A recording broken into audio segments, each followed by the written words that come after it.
All right, the next video in the exciting video train series here, I'm going to talk to you about the smokestack. Now, what we do with the smokestack is going to be the same technique that we use to draw all these cylindrical shaped objects. So the smokestack, the hitch peg,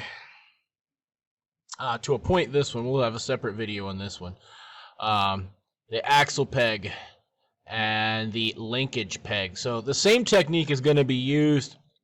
It's a little bit different technique than what we've been using. We are not going to extrude anything to get this 3D shape. So let's dive into it here.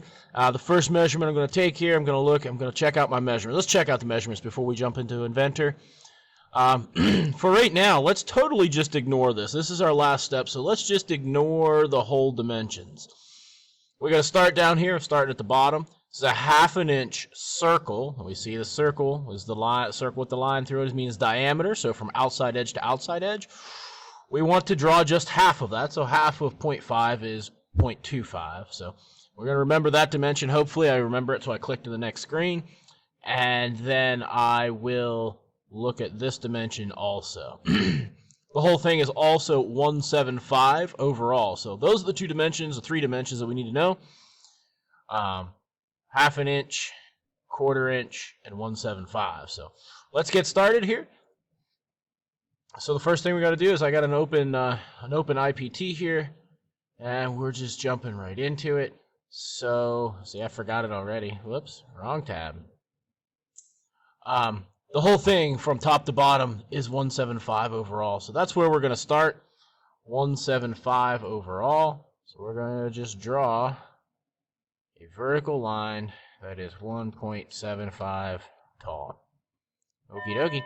So now we're going to come back down here and we're going to put in the radius of that. The radius is 0.25 because the whole thing is a diameter of 0.5, so half of that.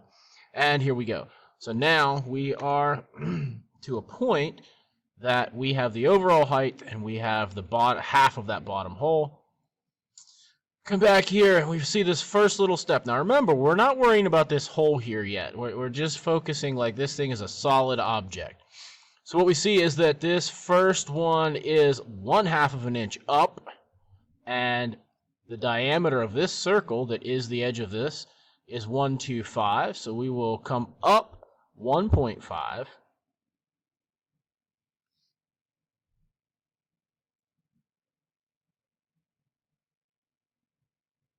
Let's just come out here. This is just a guideline. It doesn't mean anything. 1.5, enter. We're going to grab our line tool once again, and we are going to come over.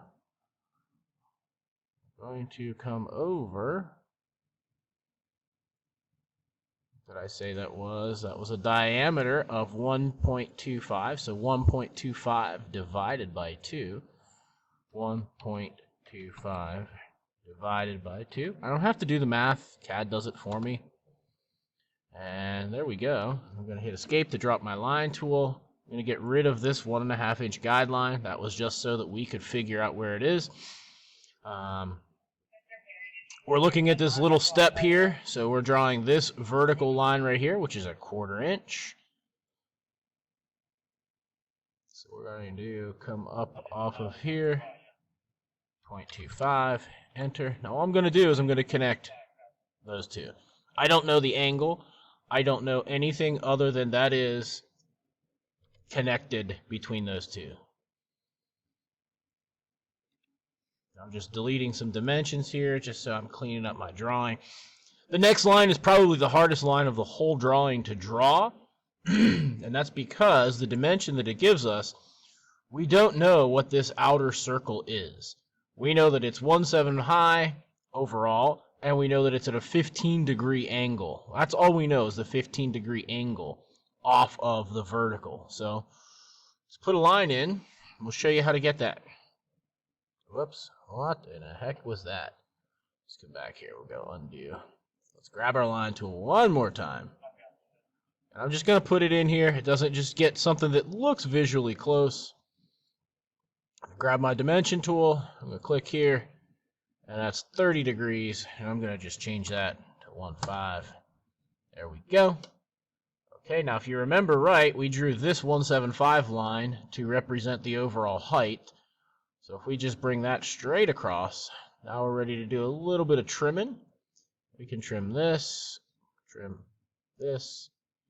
and we can, actually, let's just delete this guy. He was just a guideline. Okay, so now here's where we go different. So all we've done so far is we've drawn 1, 2, 3, 4, 5, 6 lines. And we've just drawn 6 lines, and we've used some guidelines to get those 6 lines, but really what we have is 6 lines. Now this is a round figure.